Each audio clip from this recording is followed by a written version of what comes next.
Hey guys, Coach Frisk here. Just checking in with you, seeing how everything's going. Seems like this thing is getting extended out even a little bit longer than the last time we all talked. So wanted to follow up on our previous video. Talked about burnout in that video and wanted to talk about breaking through a plateau today and just kind of checking in with me and kind of what I'm doing with my life with all this extra time. So with all this extra time on my hands, I've been able to at least start endeavoring into improving certain skills that I think need refreshing on or need to be revisited. A couple of those skills. One is just re-establishing connections with friends and family. Probably talked more to my parents in the last 2 to 3 weeks than I had in the entire previous year since I'd moved out here, and that's been great. One of my best friends in the entire world lives up in kind of Northern California. Being able to talk to him almost every single day, which has been great because he's a coach too. He's a football coach. He's a little bit busier, college football coach. He's constantly recruiting and stuff like that. So it's one of the few moments where he's had downtime, and so being able to just connect with him has been awesome. So reestablishing connections is one thing I think I've been doing pretty well with all this extra time on my hands. Another thing is that I want to improve some skills. Something I had mentioned. Sorry, I'm smiling a little bit. My dog just strolled past with her stuffed cow, and she was very proud of herself. But anyway, one thing I've been starting to work on is learning how to code. Taking a Python online course as we speak, and that's been pretty interesting. And then finally, probably the third thing that I've been revisiting and refocusing on is my own health. I've been eating a little bit healthier since the beginning of 2020. Did the Whole30 diet. It was very challenging, not really holding to that all the time now, but a good portion of the time. Lost a lot of weight, feel like I have a lot more energy, which is fantastic. Wish I could do something with that energy, kind of going crazy in here. But the other kind of element of being healthier, other than eating food, is actually exercising again. I started running, and that's good. And I had been doing spinning before that had shut down, but I feel like need to get back to doing some more body weight stuff and strength stuff. So that's something, and range of motion too. Downloaded some yoga videos, so we'll see where that takes us. So those are kind of the big three things that I've focused on with this time is improving my own health, establishing connections with friends and family, which is also good for my mental health, and then finally actually picking up an entirely new skill that I think could be relevant in the future. Hey, just gonna make noise in the background of the video the whole time. Be an absolute disruption. Is that what you're doing? Okay then. Big thing that I wanted to talk to you guys about today connects back to what we were talking about in the previous video, and that is learning how to break through a plateau. I say that it's connected to the previous video because a lot of times burnout can be connected to not being able to break up through a plateau, and you kind of lose the love of your sport, and then it just becomes a big stress in your life, and you just have a lot of negative things tied to it. But that doesn't necessarily happen to everybody. There are plenty of athletes that I've worked with that don't go a best time for a large amount of time in their career, and they still love the sport, and they still love coming to the pool day in and day out, which is kind of why I wanted to address those topics separately. While they kind of go together, they're not dependent on each other. They can exist independent of each other. Plateaus. So I'm gonna let you guys in on a big secret. Swimming is not that complicated. There's an equation, I'm gonna pop it up right now, that kind of explains how you go faster in swimming. Swimming time, which is what that ST is, what you see on the scoreboard, is a result of 5 different things. Reaction time, which is how fast it takes you to get off the block. Underwater time, which is the amount of time you spend under the water kind of on your breakouts. Turn time, which is kind of getting in and out of the walls. And then your last two factors there are cycle count and stroke rate. Cycle count being the number of strokes that you take over the entirety of the race, and stroke rate is how fast you were taking those strokes. And so basically, if you improve upon any of those elements, you are going to get faster. And that's it. That's the whole process. It seems pretty simple when you look at it like this. However, I think we all know that it's anything but simple at times, and it takes an extremely hard work ethic and just the constant awareness of what you're improving, what skills are getting better and not, that actually results in those times getting faster.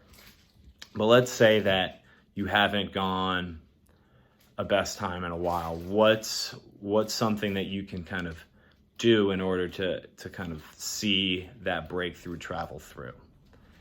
I think I've had some success as a coach in helping people kind of break through plateaus. And so this is kind of just a quick overview of kind of what my approach to it is and how I handle that conversation with swimmers. I think the first step in breaking through a plateau is being willing to work hard and be critical of yourself. And I think if you're burnt out, you can't reach that point. And so just as much as having a rest and a reset is important for somebody that's burning out, sometimes a rest and a reset is important for somebody that's breaking through or needs to break through a plateau. One of the best things about swimming is that you can constantly improve upon something. Nobody's the perfect swimmer or has the perfect swim. You can have the perfect swim in a moment, considering kind of what you do in practices day to day, but nobody really has a perfect swim that it's like, well, I might as well retire now. I'm never going to improve upon that again. It's just not the case in the sport. So sometimes it takes a little bit of harsh and honest self-criticism to figure out, okay, if I haven't improved on my times, legitimately, what have I not improved upon that results in a time? It's not just, oh, I just haven't gotten any faster. You need to start looking at, I haven't honestly improved my turns, or I haven't taken underwaters seriously. And, something like that, all of a sudden you're going faster. Maybe not even just in one event, but in all of your events if your turns improve.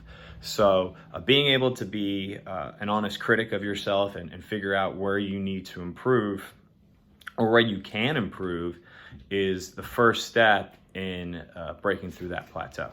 I think a very important concept to grasp at this point is that the swimming time, is a measurement. It's not the actual improvements that you've made in the pool. Those are those smaller elements that we also saw in the equation. Swimming time is just kind of the final measurement, the best measurement that we have of that. Doesn't mean that you're actually improving or not. It just means that you're a faster swimmer. And kind of what I mean by that is, as an age group or as a younger swimmer, a lot of times you can just get better by existing. If you're going to practice on a semi-consistent basis and you're kind of paying attention to what your coaches are doing, just because you're getting physically bigger and stronger allows you to get faster in the pool. So I think some people, when they're younger, think they're getting better when they're not necessarily actually improving. They're just becoming a bigger, stronger person. And so you can be a little bit behind the curve if you haven't been actually paying attention to your skills. But at the same time, that means you have this whole kind of wide lane of places to improve if really the only way you've been improving in the past is just by getting bigger and stronger. Because at some point, you stop maturing and you stop growing. And the easiest, kind of most available place to remove time from your swims is going to be skill related. Obviously aerobic related work ethic and kind of, hitting your thresholds and things like that are also important. But at the end of the day, improving your skills is going to be the biggest reason why you will continue to get faster. Day to day with your coach, once you're in a day-to-day, practice schedule again, is, one way to ensure and check in on on what you're improving upon. Hey coach, how's my streamline look? How are my turns looking? Am I crossing over with my stroke? Things like that obviously will help you improve. The other way though, or another way to do some of that and get some of that feedback, is to do film study of your own races, of other people's races. I think the more you watch of yourself and can kind of see what you're doing in the pool, the better off you're going to be. I think that being able to see ourselves compete and see kind of what maybe coaches are talking to us, good or bad, able to see that on video makes a huge difference in terms of processing and really being able to connect the information and improve upon what we've done in the past. A lot of people have iPads or iPhones where you can get some really good recordings. And I know at one point there were some apps out there that even once you took the recording, you could do some really good race analysis. I don't know if Swim Hero still exists, but it was a really neat idea where they were able to kind of pull up your iPad video or whatever and record kind of, and then break it down into like start time and stroke rate and things like that, which I thought was really cool. But the point is that we have all this information at our disposal, and it's just a shame if you're not looking at your swims and kind of being critical of yourself. In relation to that, if you go online, there is a ton of information out there in terms of kind of elite swimming, collegiate swimming, international swimming, Olympic swimming. That's out there for you to be able to watch and process and be a student of the sport. You know, good basketball players that want to be great basketball players watch great basketball players. Same thing in football, baseball, soccer, whatever sport, you name it. A lot of, people strive to emulate those at the very best. And I don't think it should be any different in swimming. However, I don't think we consume the sport the same way. Even though we can, there's so much stuff out there on like YouTube and USA Swimming that you can watch, not just great races, but watch, great swimmers' strokes get broken down, and there's just so much information that I wish that was out there for me when I was swimming, that you guys can become such great students of the sport. And the more you know about the sport and the ins and outs of it, the more places you're going to be aware of where you can improve, and not just think, oh, well, I just need to swim faster, swim harder to improve. There's just so many places where you can pick up free time. And learning from the best is a good place to learn some of those skills. With the lockdown, a lot of websites or organizations are putting out just an absolute ridiculous amount of content right now. I know Fitter and Faster is. They're doing like live webinars almost every day this week. Put a link below that just hooks you back up to some of the previous stuff they've done. And so it's just so easy right now to become more knowledgeable about the sport with the amount of content that's being put out there. And being a more aware athlete makes you a better athlete. And I think it also transitions you from just exercising and working out to being a full-blown athlete who's training towards something once you blend both skill and work ethic into it.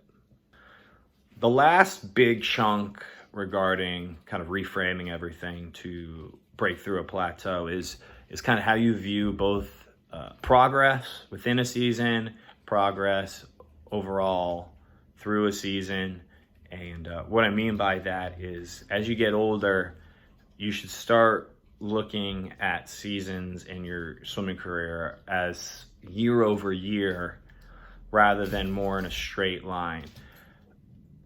You want to be able to look back and not necessarily be like, well, at this meet I didn't go best time, so it was a bad meet. Maybe you look at, all right, last year at this meet I was X time, and then that resulted me in going a certain time at the end of the season. So if I'm at, I'm 10 seconds faster than it was last year at this meet, fantastic. May not be a best time, but you can feel really good about where your progress is for that season. And that allows you to, one, realize not every meet's a championship meet. We're only going to rest and fully peak for, a handful of meets over the course of the season. But that doesn't discount any of the other meets. Those are the meets that we check in to see if your skills are progressing, how you're building races, things like that, so that when we get to the big meets, it is just about getting up there, performing, knowing that you're at your physical and your mental best. So those meets throughout the year, you can't just always be thinking, well, I have to go fast at this one. We'd like you to go fast at this one. It's important, but realize that what we're, as coaches, usually viewing it through the spectrum of is, are you using the skills that we've been talking about at practice and applying them here? How's that going? And then kind of let's compare to where we were last year. Are we ahead of schedule? Are we behind schedule? All right, what's going well? What's going not? Where do we move on from here? So at this point, it's not just about you becoming a better athlete. It's also about the communication that you're having with your coaches or whoever's supervising you. That being said, slower times in meets and maybe kind of stumbling at the end of practices because you're developing a new skill isn't a bad thing. It's an okay thing. Doesn't mean that you're not progressing. Usually when we pick up a new skill, it takes a second or a week or a couple of weeks for that to become habit and kind of become instinctual. And during that kind of adaptation phase, you will get slower and you will struggle for a moment before you kind of break through better off on the other side. An example I love using is I coached a guy who ended up being a really, really good Olympic trial level butterfly or captain of his collegiate team. And he was probably one of the more successful swimmers I've been able to coach. But one of the things I always remember about him is one season him coming in and saying, all right, underwaters is going to be my thing this year. Like, I'm really going to develop them over the course of the season. All right, how are you going to do that? All right, well, at the beginning of the year, start out with 3 dolphin kicks every single wall, no matter how much it hurts, whatever. And then at some point, I'll pick up a 4th. And at some point, I'm going to pick up a 5th. And at some point, I'm going to pick up a 6th. And I'm like, all right. And it was funny. He would come in certain days and be like, hey, I'm adding a kick today. Like, this is the new point where I'm going to go from 4 to 5 kicks. And at the beginning of practice, he'd look great because these underwaters were so fast. And it was translating over really well. But since it was a new skill, by the end of practice, it was a disaster. It was like, but the building was on fire. He would fall apart, but he would keep himself accountable to those extra kicks because he knew at some point his body would adapt. He'd be able to push through and he'd be better off on the other side because of it. But there were some clunkers in practice because he was so adamant about sticking to these kicks. And he could have very well abandoned the kicks and made the set that day or been able to finish a little bit better, but it would have been a short-term trade-off that would have not paid off for him and what vision that he had. He ended up being a Y national champion, and I'll tell you, some of those last couple of breakouts were the difference for him and being able to have that mindset of, all right, this is going to be a full year process, and there are going to be times where it doesn't look good, but that's how I get to where I want to go. The last thing I'll leave you with in terms of viewing your success is sometimes it's also better to view progress as a percentage of time instead of absolute time. I think when we're younger, you can dive in and in a 50 drop 3 seconds like it's nobody's business. That just doesn't happen at the higher levels. It's much easier to think of, all right, can I drop 5% off of my time? 5% for somebody that goes 30 point in the 50 is a second and a half. Somebody that drops 5% in the 50 that goes 20 point is only dropping a half a second. So, but both of those swims were 5% better than what that person had ever done before, but the absolute time was dropped. So I also think that it's important to start viewing time in different terms rather than just absolute time when we're marking our progress. So that's all I've got for you in terms of plateau. Hopefully this was helpful, informative. Below, I've linked that equation there. that we were showing earlier, on top of the Fitter and Faster Tour kind of webinars and videos that they've been posting. But there's tons of content out there for you to become a student of the sport. And I really urge you to do that with this time that we have. coachfriskquestions@gmail.com. Thanks so much. Hoping to put out another video on Friday talking about the college experience, possibly both going into it and then once you're there. We'll see if it's one video or two. Okay, take care, be well, stay positive.